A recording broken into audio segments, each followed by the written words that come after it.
An action-packed week of fall sports here at Quinnipiac University. Lots to discuss tonight. Rugby captain Emily Roscoff joins us in the studio. The guys debate which men's soccer goalie will grab the starting role, the freshman on the field hockey team that will have the biggest impact, who will be enthroned as Bobcat of the Week, and much more to come on Bobcat Breakdown. Starts right now.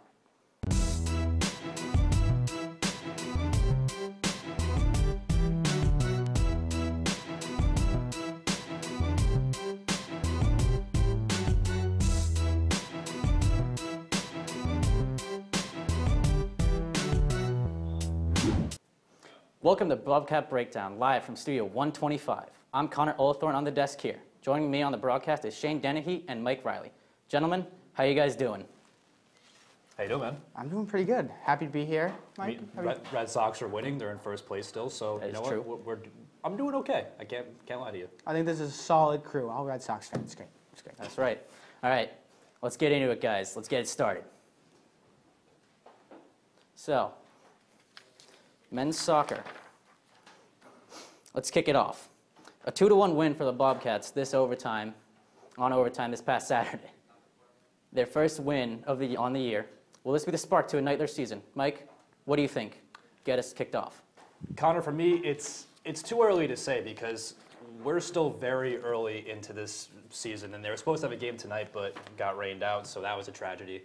But, I mean, this is something you have to look at in retrospect. It's not something you can look at right now because they're one win in and it's like, all right, well, we're still early on the year. If they stay consistent after this, then you can look back in a few weeks and be like, yeah, that was a turning point. That's what kicked their season off. That's what got them going. But if they start to slide again, then you're like, all right, it's just another, just one win, a series of unfortunate events. But right now it's too early to say, and I think you got to reflect on it a little bit later for it to be a turning point.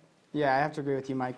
I don't think the win is nice and all for their confidence, and it's nice to finally get in that W. But Absolutely. When it comes to mid-major programs, Quinnipiac usually always schedules these tough out-of-conference games. They're playing a top 25 team in UNH, NC State, perennial top 25 teams in BC, and UMass Lowell. So they're not playing easy teams to beat. So Absolutely. I don't really think that they're going in and we're going to win. It's just like they're seeing where they are. They're a young team. They're figuring out what works, what lineups, and they're just trying to get going towards conference play, and that's what they're building for because that's what matters in the end of the season. They have to win the MAC to get into the NCAA tournament, and that's what the goal of this program is. No, absolutely. And the goal of playing all those tough non-conference games, as you said, is prepare them for a MAC schedule that's not going to be, it's going to be challenging, but it's not going to be as hard as playing UMass Lowell, who last week was 15th in the country, and Boston College, who was also being nationally recognized as a top team in the country.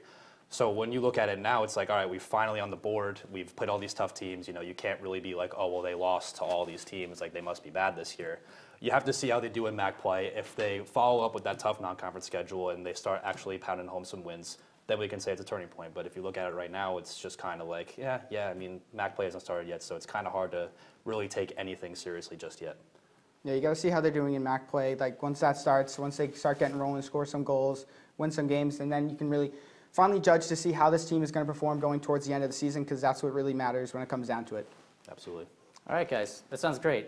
We'll look forward to MAC play. But now let's take a look at a post-game quote from head coach Eric DaCosta. Here's what he had to say. What happens going forward? I don't know. I know we have two great goalkeepers, and that's a great problem to have. If I have to lose sleep each night about who plays and who doesn't, so be it. So Shane, you just saw what DaCosta had to say, and you were at the press conference. Which goalkeeper do you predict will snag the starting job? Connor, I think it's going to be Jared Mazzola that's going to take this starting role. I was really surprised that Jared Mazzola started. Obviously, they were away, so we weren't really able to watch the game. So I was starting to think maybe Chris Yakovitis was injured or something, but saw him against Albany. He looked healthy. He was practicing after the game, just doing some drills off on the side by himself to, stay fresh. But Jared Mazzola has really impressed me. He's played really 3 tough games. He played at UNH, he was 19 at the time, at NC State, who was number 8 at the time, and he only gave up 1 goal in each of those games, and then he only gave up 1 against Albany, and he helped them get their first win of the season. So I think, and Eric DaCosta said after the game that he's been working his butt off in practice, so it obviously he's earned the right to start, and now he's proving that he does with his on-the-field performances. No, and I agree to a point because I think with Mazzola you see, I think Yakovitis was playing really well up to the point that he got Shelby gave up 4 goals a few weeks ago, and to me, it was probably a thing where it was like, all right, our team probably isn't playing as well as you wanted to. Let's shake it up in the goalie. I mean, you can't bench, half of your starting lineup. It's easiest to switch out the goalies, and especially when you have 2 great goalies like you have now. So for me, I think Jakovitis should get the starting job, but to say he definitely will, I don't know, because I think he is the better of the 2 goalies. I think when he played against UMass Lowell, he was spectacular. When he played against Boston College, he was also spectacular. Had one bad game, and that kind of turned the tide for him, and now he has to kind of get back and earn that job. So I think for now, you'll see Mazzola earn the starting job. But I think later on, Jakovitis will prove the 3-year veteran. He's been here all along. He'll probably earn that starting job back before you know it. And that's why, like you said, earn his job back. And you have to wonder if Jakovitis kind of got a little comfortable. He's been starting since his freshman year. He really hasn't had anyone push him yet. Jared Mazzola didn't push him at all last year, but Mazzola coming in now to his sophomore year is really, he wanted it more. You have to wonder if he wanted it more than Jakovitis, and maybe like he got a little comfortable and was like, Yeah, maybe, but I think you see the shot totals in each game. I mean, take it what you will. Each kind of scorekeeper measures that differently, but it seems to me, just watching the games, that Jakovitis was taking more pressure and he had to carry more of the load, so maybe at some point he just cracked, right? Mazzola, it seems like the team has been playing a little bit better in front of him. Not that he hasn't been playing well. I mean, he's certainly been playing well enough to earn the starting job, and he's giving his team a chance to win. At the end of the day, no matter how well Jakovitis is doing in practice or how well he looks in the game, if he's not getting the results, then unfortunately for him, he's just not going to get the job until he proves he can win the game. But I would say that Jared Mazzola was playing the tougher competition with 2 top 25 teams. So. All right. Yeah, we'll see how that battle works out between the 2 goalies. But right now, it's been an electric start to the season for Eamon Whalen. He has scored 66% of the goals for the team. Mike, do you think is there another player that can step up for the Bobcats? I think there is, but I'm not sure who that is yet. I mean, the same story for the past few years has been Eamon Whalen just dominating other teams and scoring all these goals. I don't know who else is going to provide the offense, because you look at him and you need to hope you need to figure out who that's going to be, because, God forbid he gets injured again, or if, the other team's shutting him down, he can't score. Who's going to produce for you in those critical MAC games late in the season or in the playoffs? And when you need that big goal, I mean, if someone is shutting Whalen down, who's it going to be? You can't just rely on him for all your offense. So I think they will figure it out, but they need to do it soon or it's going to cause them some problems. Yeah, I think scoring depth kind of is a big issue for this team. I think Eamon Whalen really not a guy who can create his own shot. He needs others. He needs the service from other people to really get him the ball. And against Albany, he really wasn't getting any service, and he really didn't have any impact on the game. I think Rashawn Daly, you always look at him as a possible person, but he is now kind of playing behind the striker, so he's not getting as many chances. He's more of a playmaker, too. He's more setting the guy to set Whalen up. But if he's getting shut down, too, then the ball's never going to get to Whalen, and that's kind of a flaw in the way the offense is structured. And after the Albany game, Eric DeCosta said, if Eamon Whalen scores 20 goals this season, then great. But if other players step up, then that's awesome, too. But I really don't see either of those 2 happening, so I definitely think that they need to figure something out as they approach conference play soon. Yeah, absolutely. And I think if they, it's tough to measure it again, like I said before, with, their turning point win. It's tough to measure in non-conference play, especially when they play a schedule that tough. If the play continues like this into conference play, then we definitely need to hit that panic button. The DeCosta squad, they're going to start their MAC play soon. They're going to take on Central Connecticut next on Friday. But right now, we're going to switch over to women's soccer. So MAC play just started for Coach Dave Clark and his players. How do you think the women's team will do in the conference? Take it away, Shane. Yeah, I really think they're going to have a solid year. Obviously, they lost Nadia Gill. She left early. She graduated in 3 years, so now she's at West Virginia, immediately eligible to play, so she's been playing and starting for them. But obviously, the MAC coaches really respected her and respected that Quinnipiac team and gave them a high ranking in the preseason poll. So I think, obviously, they got the draw against Siena, who's a very tough opponent, but I definitely think they'll have a solid showing, maybe MAC semifinals again this year. Yeah, I think they'll probably be a top 4 team in the conference again to finish the regular season, and they'll probably make a good playoff run because they bring back so much of the same core from the last few years that have made those deep playoff runs. And like you said, they lose Nadia Gill. It's a tough loss, but they have some pieces that could score some goals there. Al Pelletier, and then you see a couple of the new kids making big impacts already. So for me, with the core that they had from previous years and those deep runs, plus the new influx of youth, I think you're really going to see this team maybe not be first or second place, but they're definitely going to be in the top 4, and I think they could definitely make a challenge for a good playoff run. Yeah, Madison Baroque has really been popping up with a couple goals this season. She's got 3, really, and she talked last night on Sports Pod. She's wanting to get into the box more, really starting to create more goals for herself. She scored on a couple of set plays. So I definitely think that, when you lose a player like Nadia Gill, it opens up team play more because Quinnipiac was so centered on getting her the ball and letting her like create things for herself and other players. But now that they're a team, they can more work it around to everybody and pass, and that will be a lot harder for teams to defend against that because they don't have that one singular player that they have to stop. No, I agree 100%. All right, guys. Well, that was great. But now we're going to switch more over to goal scoring. How many goals will the leading goal scorer on the team have by the end of the season? What's a good number? I'm probably going to go with 8. I'm not really sure where to go because last year Gill had 13 and she was by far their best goal scorer. Last year Al Pelletier had 7, and I think she can only have gotten better since last year, I would hope. So I think she could get there. And then what you mentioned before, Madison Baroque already has 3 goals. Triglione has 3 goals. So I think it's realistic for one of those 3 players to get at least 8, and if not more after that. Yeah, Lauren Triglione and Madison Baroque really popped out to me. They both have 3 goals so far, so I definitely think that like 6, 7 goals would be manageable for them. Lauren Triglione, tied for the team leading goals with 3 with Madison Baroque. She also leads in shots, but I definitely think that it's feasible for either her, they have a couple of options, Al Pelletier, senior, Lauren Triglione, Madison Baroque, so they're all coming and growing. So I think 6, 7 goals would be a pretty solid mark to meet.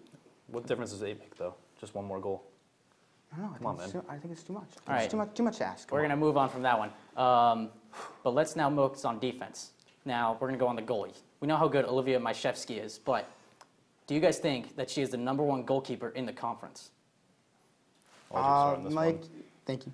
Of course, anytime. I appreciate that. I'm going to have to go with no. I don't think she is. I think Amanda Knob down in Monmouth, obviously your home state of New Jersey, I think she's a little far away, but that's where I live. I definitely think that she is the goalie to really beat in the MAC.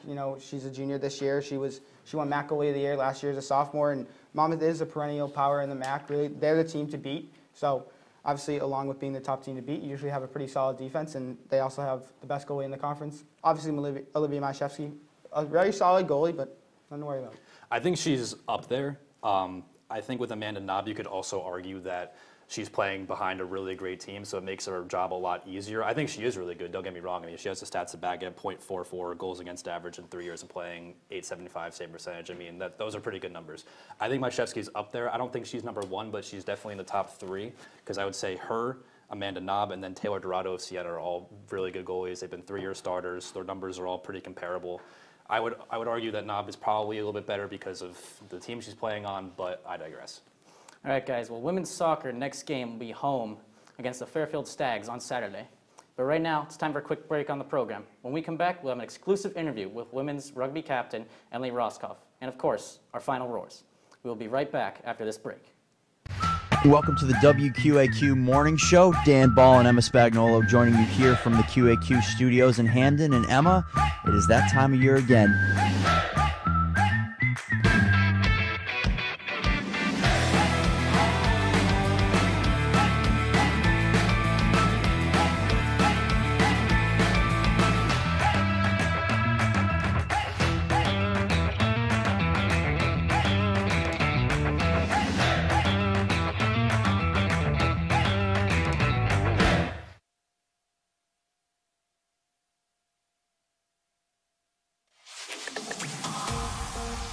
Let's get it going. Sports Pulse starts right now. I don't know what that celebration is, MJ, but I'm loving it. Is that Fortnite? Start tonight with some basketball coverage. And here again, Aaron Robinson hits the shot of his life.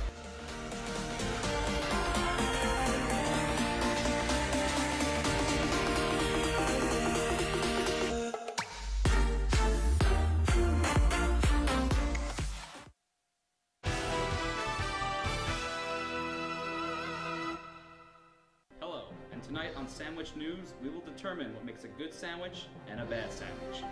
First, the standard sandwich. Uninspired and frankly, a little gross. But we have here a Ray and Mike sandwich, the Cadillac of sandwiches. And if you want one, well, come on down to Ray and Mike's at 3030 Whitney Ave, Hamden, Connecticut. Open every day from 6 a.m. to 10 p.m. QCash is accepted. now that's a sandwich.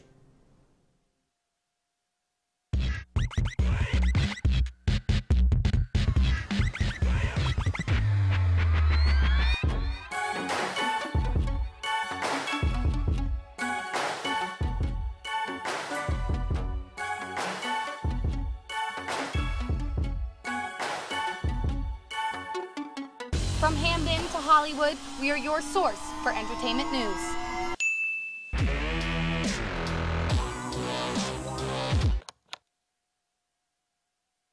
Now joining us live in the studio, we have rugby captain Emily Roscoff with our own Joe Logripple. All you, Joe.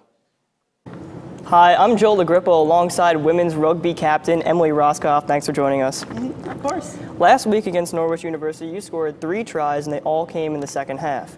You're now tied for the team lead of 4. What led to your second half outburst? I think we've done a really good job, especially Emily Webster, our strength and conditioning coach.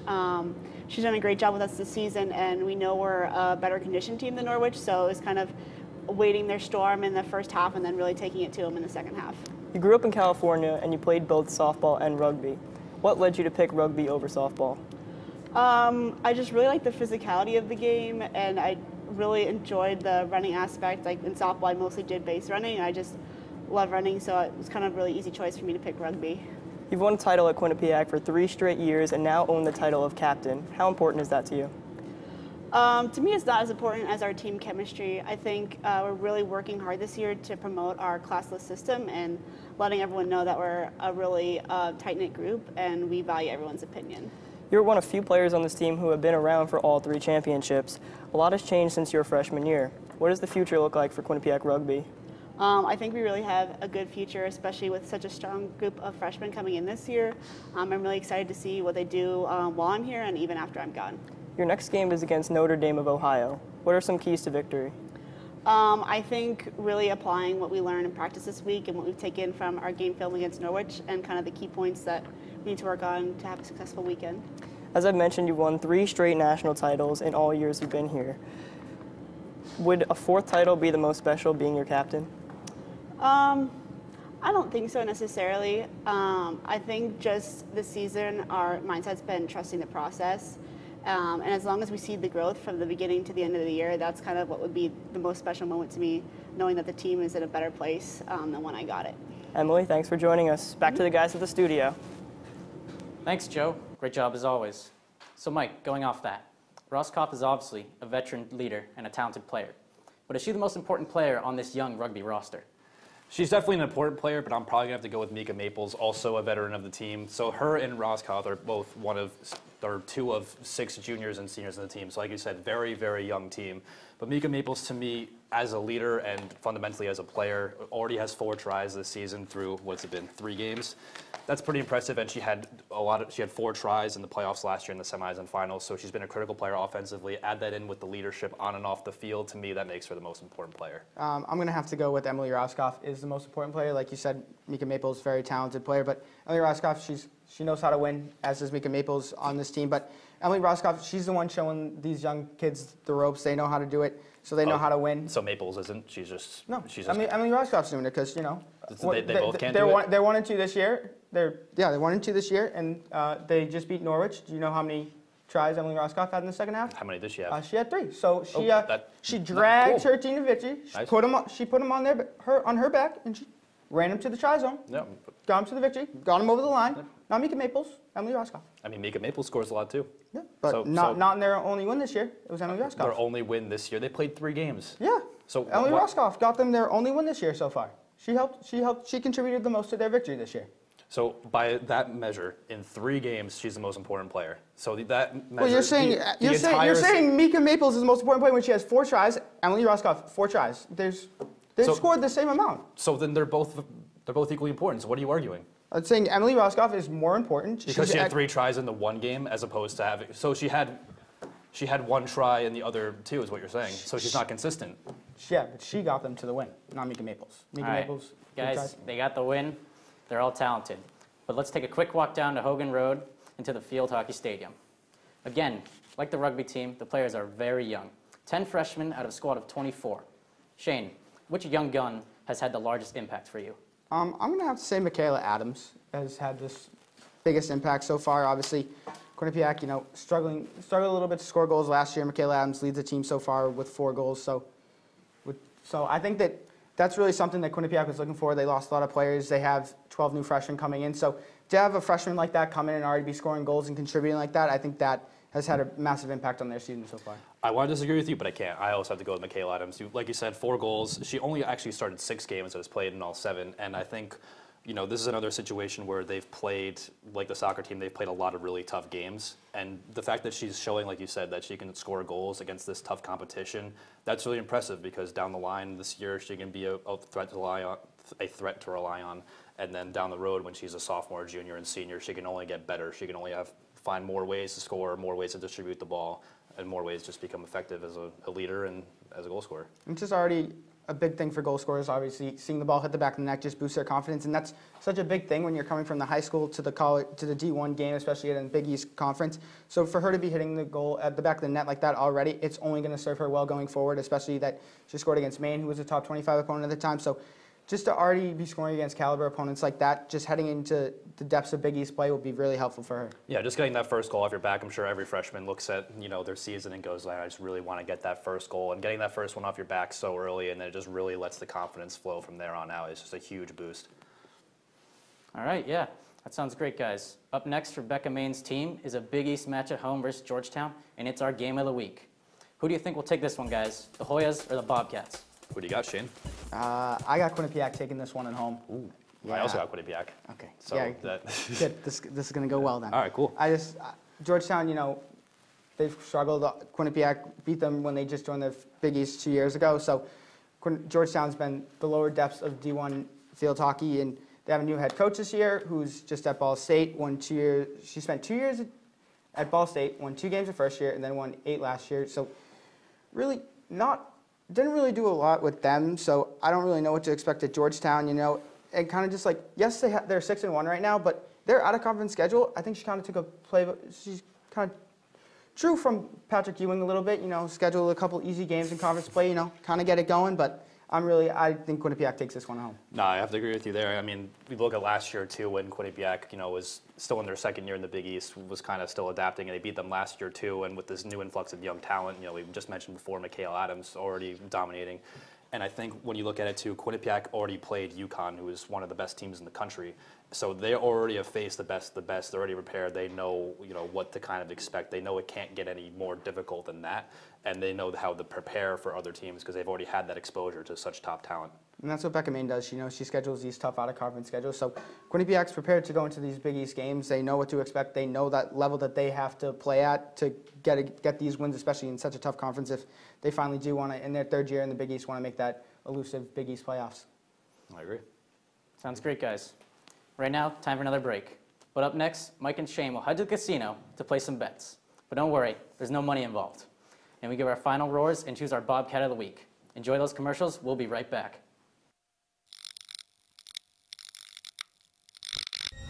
Hey there! These my children!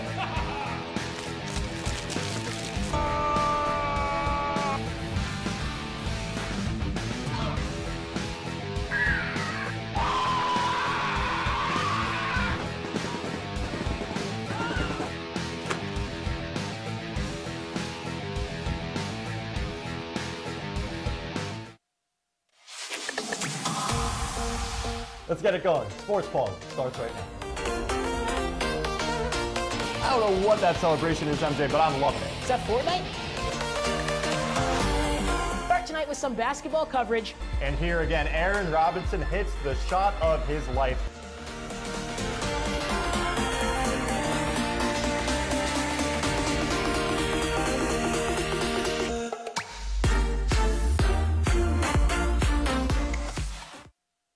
If you like debate, that's a converted relief pitcher making the start because it was a doubleheader.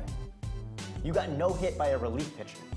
You can't tell me that's not embarrassing. analysis, You can see his stance, his positioning right there is excellent. and a side of entertainment. Is he right or is he crazy? Well, we all know the answer to that. He's a bit crazy, but I gotta say, you know. Then join us on Bobcat Breakdown. From the court to the ice to here on the diamond, we'll discuss everything you need to know about Quinnipiac athletics. Bobcat Breakdown, Tuesdays at 9:30.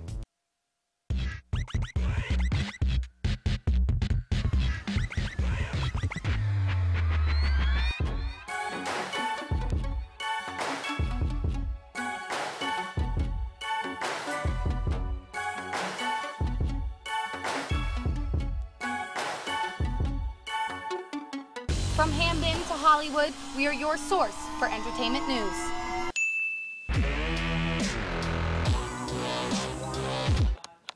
Thanks for sticking with us. Welcome back to Bobcat Breakdown on Q30 TV, sponsored by QBSN. Now we're going to go in a segment called OverUnder. Gentlemen, we're looking at conference play for the fall sports. So first, on to the hardwood. Women's volleyball. They had 9 conference wins last year. Over under 8.5 conference wins for this season, guys. Definitely taking the over. They had 9 wins last year. They have a pretty good team again this year. Maria Pensari leading the charge, setting up all those points. I think they're going to go over. Yeah, I'm also going to go with over as well, Mike. I think Maureen Sherman's really stepped up in the absence of Jen Coffey, who decided not to come back for her senior year after an injury last season. And Alejandra Rodriguez and Maria Pensari just keep getting better every single year now that they're juniors. So I think they're going to go over this year. All right, sounds good. Field hockey. Over under 2.5 wins in the Big East. I'm going to go over. I'm not too sure how I feel about it because I feel like after UConn, they really can't do any worse than that. I think they're going to beat Georgetown now, and then I think they could probably sneak out another couple. I think they get 3 or 4 pushing it, so we'll see. Yeah, I'm a little hesitant on this, but I'm going to go with over. I definitely think that they should beat Georgetown, excuse me, and then they have obviously already played UConn, so they don't got that tough game looking forward. So, how about women's soccer? Over under 4.5 wins. What are you feeling? I'm also going to take the over on this one. I definitely think that, honestly, the loss of Nadia Gill might help them just with the becoming more team-oriented passing team, so I definitely think that'll make it more difficult to beat them in conference play. I'm going to take the over, too. The core's been together for a while, so I feel like they know how to win at this point. All right, now into men's soccer. 5.5 wins. What do you guys think? I'm going to take the over again. I feel like another team that's kind of had the same core over and over again. Now they have 2 really good goalies dueling it out in net. So I feel confident about this team going forward. I'm going to take the under. I'm kind of concerned about their scoring depth issues like we brought up earlier in the show. I'm also going to say that losing James Doig and Matt Rockenbuther to graduation in the midfield, I think with having a young midfield like that, I think that's going to hurt them going forward. And last, certainly, but not least, women's rugby. 5.5 dubs, over under. What are you taking, Shane? Over, under? I'm going to say under on this one. You're going to bet against Becky Carlson? I'm going to say under. Mistake. They've already lost against Harvard and Dartmouth at home. They have to go they have to go to those 2 places later this year. So I definitely think. Plus they have Army at home. That's not an easy game. Maybe 2 more wins. I'm going with the over because I feel like I can't bet against her because she is a really good coach, proven by winning 3 straight national championships. They still have Mika Maples, Emily Roscoff, so I think they could pull it off, but I won't be terribly surprised if they don't make it to 5. All right, we'll see if those predictions hold up for you guys throughout the season. But right now, it's time for Bobcat of the Week. Shane, tell us who you have picked. So the Bobcat of the Week, I'm going to go with Jared Mazzola.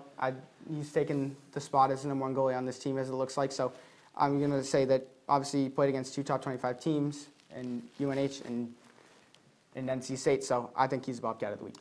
I chose Maria Pensari from the women's volleyball team because she had 53 assists in 1 game, and that is just insane. You don't have to do any more explaining than that. It was just really good performance.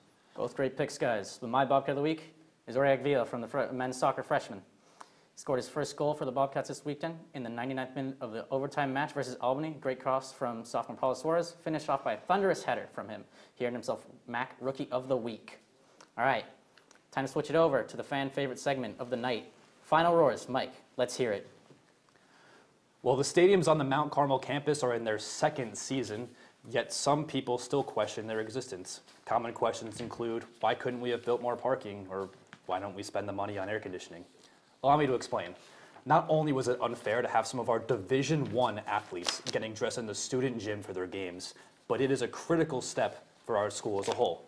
The state-of-the-art facilities will draw more talented athletes to our soccer, field hockey, lacrosse teams, and with that comes more attention. People will see the Quinnipiac name more, and that will encourage more people to apply and eventually attend our school. Thus, our school becomes bigger and brighter. So park your car down at Hogan and walk to that class knowing that your degree in a few years is going to be way more valuable in the long run. Success. Something that every person, team, or organization strives for. But for one Quinnipiac team, that success seemed like it would never come. The Quinnipiac women's volleyball team is now 10 years removed from the Title IX lawsuit. 3 years ago, Krista Plinsky made a decision that helped ignite a fire within his program, and that decision was hiring Chad Davis as one of his assistant coaches. Davis was brought in to work with the outside hitters and help recruit top players. Since Davis's hire, the Bobcats have qualified for the MAC tournament 2 years in a row, and it seems like the team is destined to return once again this year. Davis had left his mark on this program in just 3 years, and it's hard to find another assistant coach at Quinnipiac that has done the same than Davis has. Sooner or later, Davis himself will find himself leading a program. The newest class for the fall sports have lit it up these first few weeks. On the rugby pitch, Clara Lamal Brown has scored her first 2 tries in her first 3 games. McKenna Haas is a perfect 7 for 7 on conversions. To the soccer field, Jordan Bennett and Dehan Durich have both started all 6 games for the Bobcats. And on the women's side, Selena Sauce has 2 assists for Dake Clara's squad. Field hockey forwards, Makayla Adams and Eliza Van Winkle have the most points on the field hockey team, and freshmen make up a third of the volleyball team. What I'm trying to say here, guys, is to watch out for the freshman class. While young, I say the freshman class is good enough to compete and beat the best that MAC has to offer. So watch out for those rookies. Guys, that's all the time we have. Thanks for a great show. I've had a ton of fun. Be sure to follow all our content on Cube30TV.com and theQBSN.com. And of course, follow us on Twitter at Q30Sports and at QBSN. That's it for Mike, Shane, Joe, and everyone else behind the scenes. I'm Connor Othorn. We'll see you next week, same time, same place.